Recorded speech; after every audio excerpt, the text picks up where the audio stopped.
What's up, friends? It's Haley, aka Bird, and Randi, and you're tuning in to the Give 'em the Bird podcast. This podcast is all about challenging what it means to be healthy and fit.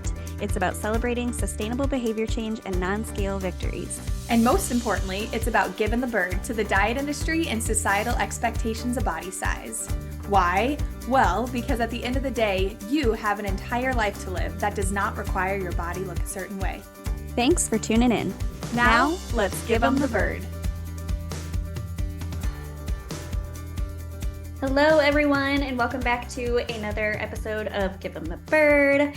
This week, you have just Haley and I again. We're just chatting a little bit about our top tips for intuitive eating. And I'm guessing that Haley's going to have a lot more tips than I since she's the expert. No, she doesn't. But I've been trying to practice this for a while.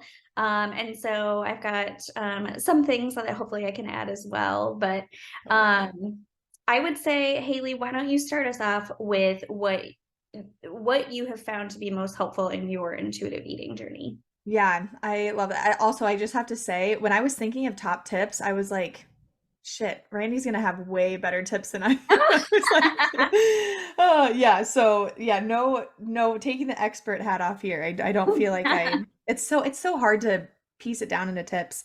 So I have a note on my phone here. I think, well, when I think about my own personal journey, I'll say one of the biggest things that I think really helped me, and I feel like we say this in like every single episode, I've said it in like even the past 2 seasons, is being more conscious of your environment and just becoming aware of how, diet culture or this idea of dieting or like making our bodies smaller or whatever it is shows up in your conversations with people. A huge one, social media. Like, I know for me, revamping my social media was like, it was so good. I was following so many, fitness influencers, which nothing absolutely wrong with them at all. But for me, it was just so triggering.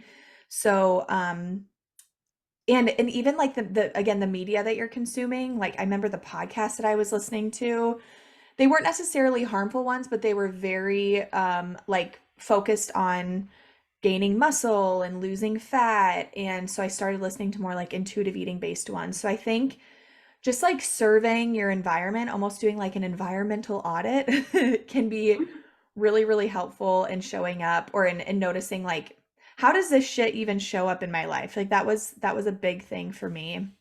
And then, yeah, you go. Well, I was just say before we go too far, I wonder if it would be helpful for listeners who maybe are just starting to listen this season or haven't listened to all the past episodes, just like a brief, like, what the hell is intuitive eating? Like, what does that even mean? Absolutely. That's a really good point. And it's helpful. I always like to say that I don't think that there's one clear definition of intuitive eating because it looks different for everybody and there's so many aspects of it. It's hard to like put it into a definition, but intuitive eating is essentially this approach to improving your relationship with food, movement, in your body that really helps you disconnect from the outside external rules and guidelines about what you should eat, how you should move, how much you should weigh, and instead reconnect internally. So noticing your own physiological and emotional cues for things like hunger, fullness, satisfaction, movement, all of those different types of things. So I really like to think of it as like a disconnection from all of these, again, like diet culture-y things. You might have heard that term used, and reconnecting with self. And I think that reconnecting with self is a really important piece of it because reconnecting with self looks different for everybody. And intuitive eating, I do think, looks different for everybody. So I don't know, what else would you add when you think about like somebody just hearing about intuitive eating for the first time? What more would be helpful to add on? I think that's super helpful. I don't know if I've even heard you describe it in that way before. Like I don't know if I have. separation of external and like that I think makes a whole lot of sense and allows for it to be different for everybody. Yeah. So yeah, I love that. And when you were talking about your environment, that just made me think in my own journey, how difficult it's been, or how maybe how I've just not known how to respond to the people in my life who Yes. still refer to food as healthy or unhealthy, labeling it, or, just making comments like, yeah, I gotta work out extra for having this cookie, or, things like that. And yeah, just how Mhm. I'm responding to them. And I haven't figured that out yet for myself. Sometimes I just don't say much because I'm Yeah. not sure how to share my own, thoughts and experiences without, you know, kind of squashing what they've said. But I don't know Mhm. if you have any tips on how you navigate that, but that's something I've struggled with a little bit. I love that you bring that up, and this was another something that kind of came up in a an appointment with a student recently. I think there are so many different ways you can do it, and I think it depends on like how comfortable you feel. Again, like with the people, with just the topic of like not dieting anymore, who it is that you're talking to. Because I know like my grandma will make comments, and I'm just like, you are 96, and I love you, Nani, and you know what? Nope, not gonna go there. Like, I'm not gonna go. I'm not gonna start talking about health at every size and intuitive eating with you. You know what? Um, but I think a few different approaches you can take. One is to you don't respond, you don't act. And it's just literally like managing your energy. And it's like now is not the time and place, or like I'm going to recognize that this is potentially triggering, or like this is really diety. This is not the kind of way like where the path that I'm going, but I don't have it in me today. And that's Yeah. okay, right? Like I think that's like protect your boundaries, right? I think another one is I like to use humor. I'm a humor gal. So, literally saying, I mean, depending upon what someone says, like, oh, okay, well, for example, we'll use kind of what you said of, I ate so much pizza last night. Like, I have to run extra today. Like, using something like, girl, you don't have to do that. Like, that pizza is just fueling your workout, like something Right. like that, right? Mhm. Um, I think you can also, and I think that can start a conversation if, and it goes where it goes, right? I think it could also be like a bit of education sometimes. If they're talking about, like, I really need to start dieting, or I'm thinking about, going keto for this upcoming vacation. It could be like, okay, I have to tell you something. Diets don't actually work. Like in the long run, about Mhm. 98% of diets fail, and people regain any weight they've lost plus some 3 to 5 years down the road, which can have health implications, right? Like you can take that route. There's also the route of I'm just going to change the conversation. Like, wow, the weather's nice out today, right? Like, I feel like that's probably what I do. yeah, yeah, right? And like, and again, I think that's similar to like, it's similar to choosing not to respond, but there's still a little bit of action there, right? And it's not like a rude thing, like, I'm not going to talk about this, let's change the subject. We don't necessarily, I mean, you totally can say that. But I think it can literally be like, someone says, I need to start doing keto in order to get ready for this vacation. You should be like, oh my gosh, now that you're mentioning carbs, have you guys ever been to this restaurant called, right? Like Mhm. just changing the conversation, I think can be too. Yeah. So, and I think coming up with something you feel comfortable with, especially if there's certain people who maybe trigger, who, this is a common conversation, coming up with something that feels comfortable. I do this with students a lot. I have one in particular who her mom is like diet culture demon. That's really bad to say, but sorry, my words, not hers. But just really triggers a lot of her like body image and like food and movement stuff.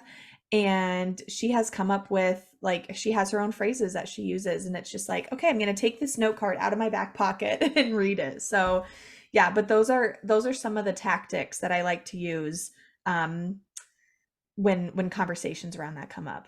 Yeah, I like that. That's helpful. Mhm. And it definitely, now that I'm like thinking through scenarios, it definitely does matter who it would be. There's certain people I would feel comfortable saying, well, like, why do you feel that way? And the other Yes. would probably be like we're changing the subject. Yeah. But I'm shutting um, this shit down. Yeah. I definitely had an experience just, well, it was yesterday. Gerald and I went to lunch, and I think where were we? Chili's, Applebee's, I Mm. think. Super romantic, you know. Oh my gosh, yeah, because yesterday was Valentine's Day for It folks. was. I mean, when you're listening to this, everyone, it won't It be won't be yesterday fun. that was Valentine's Day, but I love you guys.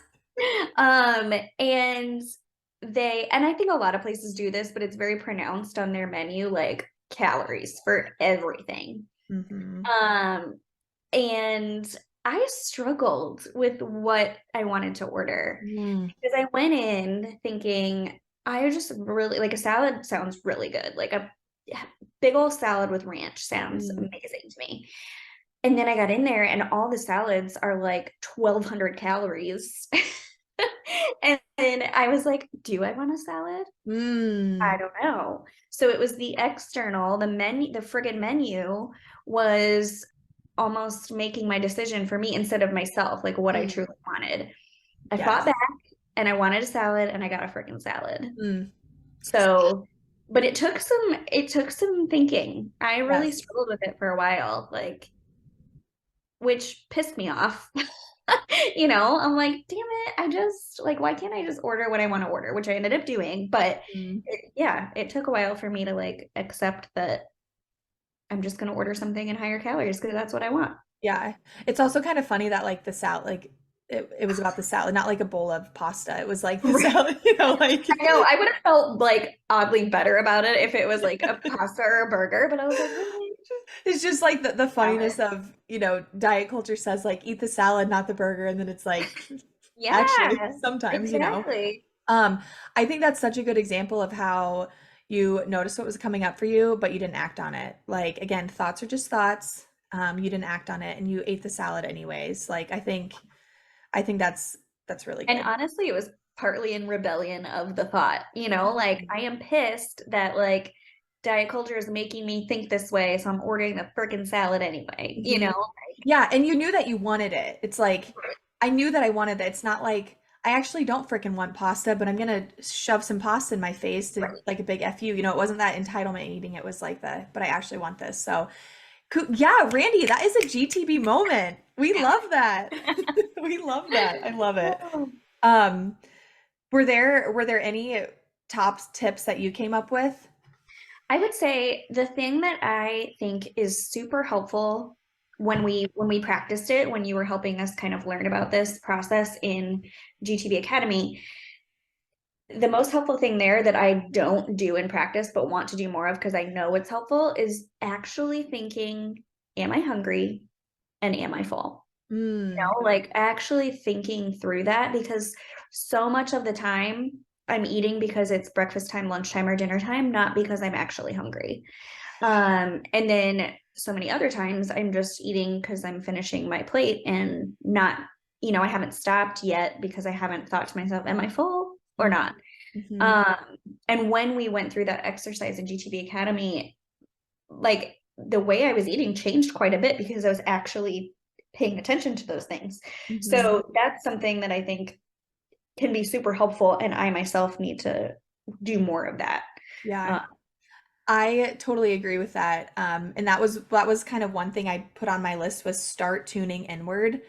And I mhm. think that it totally aligns with that. Like we don't have to follow these like intuitive eating principles to a T to start tuning inward. And it's like if we can notice how things are popping up in our environment, right? And then can we tune inward and start to notice like, okay, how do I feel around a mealtime or like when I'm eating or how does this type of movement make me feel? Like I think that again, it's just like a bit of mind, like it's a mindfulness practice. And whether someone has body image concerns or not, like we all could use a little more mindfulness in our lives. So yeah, I totally agree with that, like tuning inward. And I think it's easy and intuitive eating focuses a lot on like the hunger and fullness too, or even like, do I even like the taste of this? Like, how satisfying is this? Or, yeah, is this, I think with movement, it can be a good time too. Like, am I even enjoying the way this feels? Like, you know, or what about this am I enjoying? Like, wow, I feel really good right now. Like, that's cool. So just like tuning inward. So, yeah, I love that one. And it can be, I don't know if you felt this way, but I think the hunger fullness principles can be some of the most difficult ones because Yes. I We are think so, that's why I'm not doing it as much as I want to because it's hard. yeah, it is. Same. Me too. Yeah. Yep. Like I struggle with hunger and fullness so freaking much. It's just like it is so hard. And I think that an easy step into the hunger and fullness can be just to point blank start tuning inward, like just start noticing. And it can even be like your emotions. Like again, I'm not a therapist or mental health provider, but it's like, how do I feel today? Like, or I know Stephanie Roth Goldberg, who is a therapist. She's on Instagram at Embodied Psychotherapist. She was on, I think it was like one of our early episodes, like episode 13. I freaking love her. She talks about doing like a body scan in the morning, just like, and it doesn't have to be like a full on 10-minute meditation body scan, but just like when you're laying there, closing your eyes and being like, okay, before I get out of bed, how do I feel? Like, Yeah. how does my body feel? And that doesn't necessarily have to relate to hunger and fullness by any means, but yeah, so tuning inward. And again, I think it'll definitely help with intuitive eating in the long run because the hunger and fullness principles, they're hairy, they're hard for a lot of Yeah. people. When we first started practicing them, I was like, wait, am I hungry? Like, is that Yes. what am I feeling? Like, I don't even know. And same with full. I'm like, wait, am I full or it's way harder than you would think it would be. Yeah, whenever I ask people what does fullness feel like I think it's easier for us for a lot of people. I mean, I should say I work with several students who they have no idea how hungry they are until they're like ravenous, like Right. primal freaking hunger because they have years of restriction or like, whatever it might be. But I feel like when we ask people, what does hunger feel like? We can name some things like a growling stomach, maybe grogginess, or like poor concentration, hanger, like I am the queen of hanger, ask Tyler. Yep. But when we talk about like what does fullness feel like, shoot, like it's Yeah. hard to describe the way fullness feels unless it's like, oh, I feel bloated. I feel like I need to unbutton my pants. I feel like kind of nauseous. And it's like that is past the point of comfortable Right. fullness, right? So Right. like, I think fullness, like identifying what does that feel like? It's such a it's weird, but the Mhm. first step is just slowing down while you're eating, maybe allowing yourself to like after you've eaten half of your plate or whatever it is, put your fork down, sit back and just be like, what am I feeling right now? Like what does this feel like? And again, the fullness, feeling our fullness, I always have to say a little like massive asterisk or caveat is like, it's not in an attempt to eat less food. Absolutely not. It's in an attempt to avoid eating past the point of comfort, which leads to physical pain and discomfort, which can then lead us to going too long without eating again as almost like a punitive thing. So it like stops that cycle of dieting. But yeah, fullness is really tricky. I feel like naming what it feels like to be full is like, I don't know unless I'm like nauseous. Like Yep. it's hard. Yep. Hmm. I would Yeah. say that one other thing that I have found super helpful is no longer having off limit foods. Because I loved to have foods that I like couldn't have, Hmm. donuts and all that stuff were off limits because I liked them too much and I would eat too much of them. Hmm. And so now, knowing that I don't have that limit, then when I do, have donuts in front of me, I'm fine having like just one until I'm full because I know that it's not totally off limits and I could have more if I wanted, you Yes. know? So that's been a big, big change that I've really enjoyed and has changed my mindset when it comes to those kinds of things. Yeah. Yeah. I think that making peace with food is one of it's like a huge portion of intuitive eating. And when people experience that, and there's a lot of research and like science behind, when we allow ourselves to have the thing, it makes the temptation to eat the thing, less or not as like strong. But it's really cool to see it for yourself. And it's funny, I'm on like the opposite end of it right now because in a previous episode, we talked about how I went through the whole gestational diabetes and like glucose screening and all of that. And it's Girl Scout cookie season. Mm, And like, I'm like, well, I got round 2 of my testing coming up. And so I probably shouldn't eat the Girl Scout cookies. I've never wanted a freaking Girl Scout cookie more in my life. So like I'm seeing it from the other side of things too. And I'm like Yep. I'm trying to work through that. And it's like you can still have them, and giving yourself that permission is going to prevent you from binging on them and overeating them past the point of discomfort and then being sad that they're gone, because Girl Scout cookie season is a season.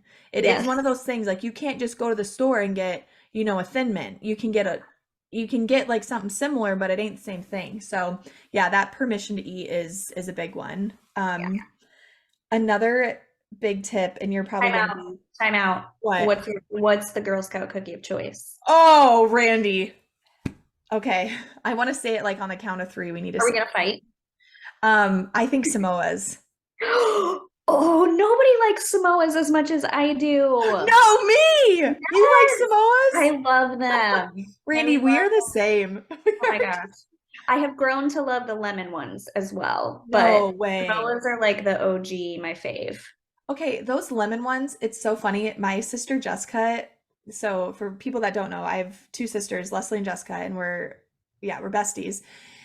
Jessica is so funny because she loves like lemony stuff. Like I remember when we visited her in Texas one time, we went to a Baskin Robbins, and like of all the delicious things she could have got, she got like a lemon custard, like ice cream. And Leslie and I were like, what the fuck are you doing? Like, she loves like peach and lemon. And so anytime someone mentions those freaking lemon cookies or anything lemony, I think about Jessica. And I don't get it. I don't like seek out lemon flavor, but I'm glad they're growing on you. I like Thin Mints. I also like they have like the s'mores one, which I think was new in the last couple I've years. never tried that. Yeah, so but I'm glad We we don't don't agree discriminate on really. Samoa. What'd you say? We don't discriminate really when it comes Yeah. to Girl Scouts. No, cookies are cookies. Like, it's for the troop. It's all for the troop. Give I back to actually your don't know local. anybody in a troop. I just seek out somebody selling Girl Yeah, Scout just cookies. Google Girl Scout cookies. Right, right. Oh, that's Uh, funny. Okay, Um, you had another tip. yes. So there were kind of two other ones that came up for me. One is a quick one, and then I'll get into the big daddy, which Okay. probably is not going to surprise you. But one little one is to prevent turning intuitive eating into another strict set of rules. I think it's really, really common for us to go from like having these strict set of food rules that are really based in diet culture to then just taking that same thing and applying it to intuitive eating. Like I can only eat when I'm hungry. I need to stop when I'm full, which is totally not what we were just saying at all. Mhm.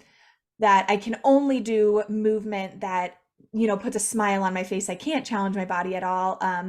That I every meal that I eat should always be exactly what I want. And like, honey, that ain't realistic. You're gonna have to eat like the Right. cold, I don't know, pastas. I don't know. Cold pasta to me is like delightful, but anywho, you get what I'm saying.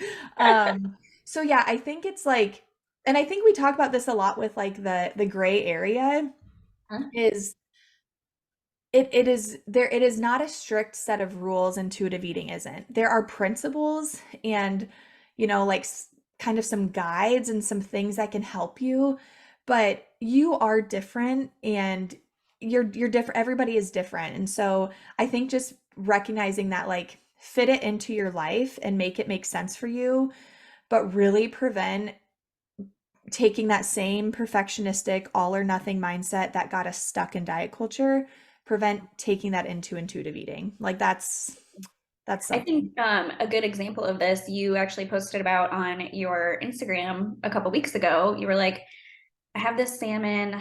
I don't really want to eat salmon. I know it's good for me and it's going to go bad, so I got to cook it and I'm not wasting this like extra Yes.